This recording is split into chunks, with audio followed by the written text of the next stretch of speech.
اعلی حضرت نے لکھا ہے، ایسا لگتا ہے یہ الہامی ترجمہ ہے۔ واہ واہ، یہ احمد رضا رحمت اللہ علیہ پہ خصوصی مہربانی ہوئی ہے آقا کونین کی طرف سے، جو فیض ان پر کھلا ہے۔ بے شک، آپ دیکھ لیجئے، میں نے اس بندہ ناچیز نے جو آپ سے یہ گفتگو عرض کر رہا ہے 22 کے قریب ترجمے اردو کے دیکھیں، اور میری لائبریری کے اندر اس وقت بھی موجود ہیں۔ تو میں نے اگر اللہ تبارک و تعالیٰ کی شان کے بارے میں بھی ترجمے دیکھیں تو جو شخص توحید کا پرستار ہو، توحید کا چاہنے والا ہو، وہ ان ترجموں کو دیکھ کر لاہور پڑھنے کے لیے تیار ہو جائے۔ اللہ، میں نام نہیں لیتا، شاید یہ ہماری گفتگو کے اس طرح جو ہے وہ پسند نہ کیا جائے، صرف اتنا عرض کرتا ہوں، یہ سورہ بقرہ کے آغاز میں دیکھ لیجیے، اللہ یستہزئ بہم، اس کا ترجمہ جو کیا گیا ہے، ایک نے کیا اللہ تعالیٰ ٹھٹھا کرتا ہے، دوسرے نے کہا اللہ ان سے مذاق کرتا ہے، تیسرے نے کہا اللہ ان سے ہنسی کرتا ہے، تیسرے نے کہا اللہ ان سے مخول کرتا ہے، تیسرے نے کہا اللہ ان کو بناتا ہے۔ اب آپ اندازہ لگائیے، ٹھٹھا کرنا اللہ کی شان کے لائق، مذاق کرنا اللہ کی شان کے لائق، ارے یہ ہنسی کرنا اللہ کی شان کے لائق، کسی کو بنا جانا اللہ کی شان کے لائق، مخول کرنا اللہ کی شان کے لائق۔ اور پھر ان کی اردو کا حال بھی دیکھ لیجیے۔ اللہ تبارک و تعالیٰ قرآن مجید میں 2-4 مسائل آپ کی خدمت میں عرض کروں۔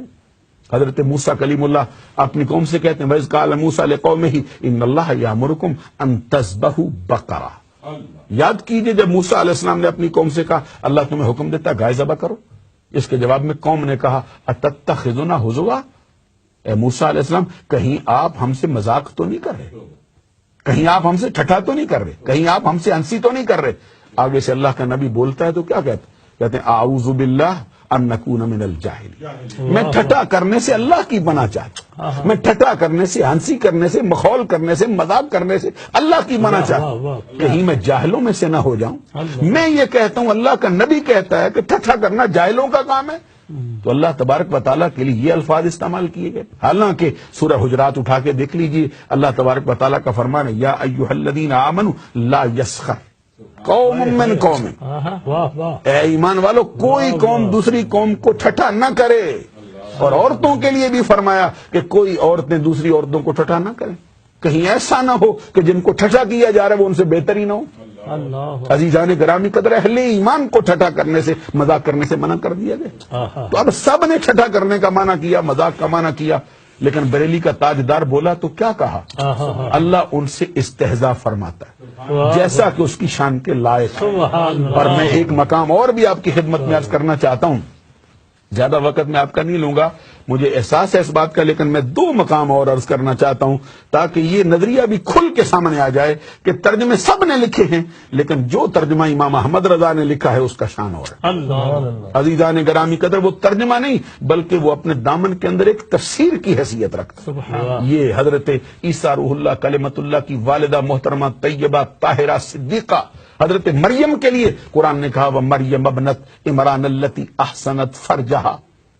اب اس پہ ترجمہ سن لو، ایک نے کہا عمران کی بیٹی مریم جس نے روکے رکھا اپنی شہوت کی جگہ کو۔ استغفر اللہ، اب کوئی ذی شعور جو اردو ادب کو سمجھتا ہے، جو ان الفاظ سے آگاہ ہے، اس سے پوچھ کے دیکھو یہ کس قدر عریاں ترجمہ ہے، کس قدر ننگا ترجمہ ہے کہ عمران کی بیٹی مریم جس نے روکے رکھا اپنی شہوت کی جگہ کو۔ ہم پوچھتے ہیں بتاؤ خواتین کے سراپے میں کوئی مخصوص چیز ہوتی ہے بچانے والی؟ یہ سر کے بالوں سے لے کر پاؤں کے ناخنوں تک ہر شے پردے میں رکھنے والی ہے۔ آؤ حسن و حسین کی ماں، ملکہ فردوس بری، نور چشم رحمت للعالمین، ہمارے آقا کے جگر کا ٹکڑا، عصمت کا در نہاں، عفت کا گنج گراں، شہزادی کون و مکان، سیدۃ نساء العالمین، سیدۃ نساء اہل الجنہ، فاطمۃ الزہرا سے پوچھو عورت کسے کہتے ہیں؟ واہ، حضرت فاطمۃ الزہرا خاتون جنت نے، زہرا بطول نے، حسن و حسین کی ماں رضی اللہ تعالی عنہا نے فرمایا میری نظر میں عورت کہلانے کی حقدار وہ ہے جس کے سراپے پر پوری زندگی غیر محرم کی نگاہیں نہ پڑیں۔ اللہ، اور فرمایا میری نظر میں عورت وہ ہے جس کی نگاہوں نے پوری زندگی غیر محرم کا چہرہ نہ دیکھا ہو۔ اب دیکھیے وہ عورت کسے بتاتی ہیں، اور یہ کہہ رہے ہیں روکے رکھا شہوت کی جگہ کو۔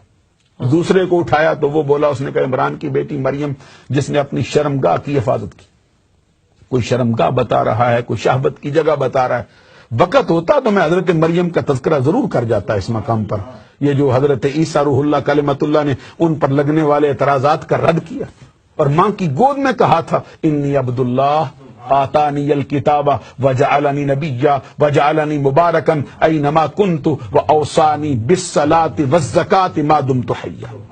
حضرت عیسیٰ روح اللہ کلمۃ اللہ کی والدہ کے لیے جب یہ الفاظ کہے گئے تو پھر بریلی کا تاجدار بولا ہے اور کوئی نہیں بولا, سبحان اللہ. نقی علی خان کا لخت جگر بولا ہے اور کوئی نہیں بولا. سبحان اللہ. انہوں نے فرمایا آؤ ہم بتاتے ہیں اس کا معنی کیا ہوگا. سبحان اللہ. پھر وہ معنی کر کے کہہ گئے. فرمایا عمران کی پاکیزہ بیٹی مریم جس نے اپنی پارسائی کی حفاظت کی. سبحان اللہ. سبحان عمران اللہ. کی پاکیزہ بیٹی مریم جس نے اپنی پارسائی کی حفاظت سبحان کی. اللہ. اور میرا دل چاہتا ہے میں شعر پڑھوں جو پہلے مولانا صدیقی صاحب نے پڑھے ہیں. جی جی جی. شرک تھا جب ناز کرنا احمد مختار پر, جی. نکتہ چی تھے لوگ علم سید ابرار پر, ہر ولی ہر غوث کو بے دستو پا سمجھا گیا, یا رسول اللہ کہنے پر بھی تھا فتویٰ شرک کا, کفر پر ایک دن مشیت کو جلال آ ہی گیا, آخر میرے آقا کی محبت کا سوال آ ہی گیا, صورت تسکین کی نکلی دل سیماب سے, آخر ایک کرن پھوٹی چرخ پر مہتاب سے,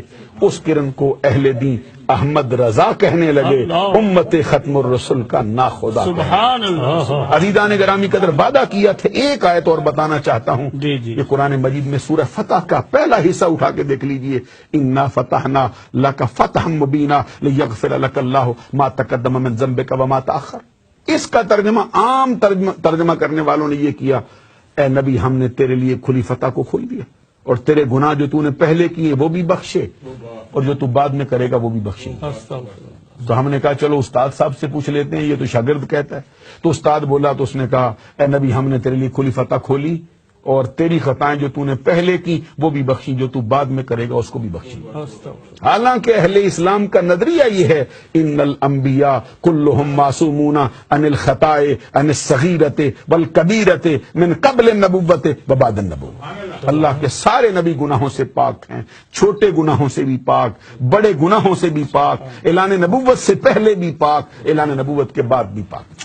اب یہ کیا ترجمہ کیا جا رہا ہے, کوئی نبی کو گناہ گار کر رہا ہے, کوئی نبی کو خطا کار ٹھہرا رہا ہے. فتح مکہ کی خوشخبری کیا ملی ہے کہ نبی صلی اللہ علیہ وسلم کو خطا کار اور گناہ گار کہہ کے بلایا جا رہا ہے. ایسے موقع پر جب کوئی بولنے والا نہ تھا تو پھر نقی علی خان کا لخت جگر ہمارا امام احمد رضا بول رہا تھا اور بول کے فرمایا آؤ ہم ترجمہ کرتے ہیں, اور صرف عقیدت سے نہیں, صرف محبت سے نہیں, بلکہ سمجھ بوجھ کے کرتے ہیں اور بتاتے ہیں کہ لیغفر لک اللہ ما تقدم من ذنبک وما تاخر. جو لام یہاں پہ آیا ہے, لام ایک معنوں کے لیے استعمال نہیں ہوتا بلکہ لام عربی زبان میں 5 معنوں کے لیے آتا ہے. لام بہر اختصاص و عاقبت علت قسم زائدہ ان را مرادف بعد قول بے ریا.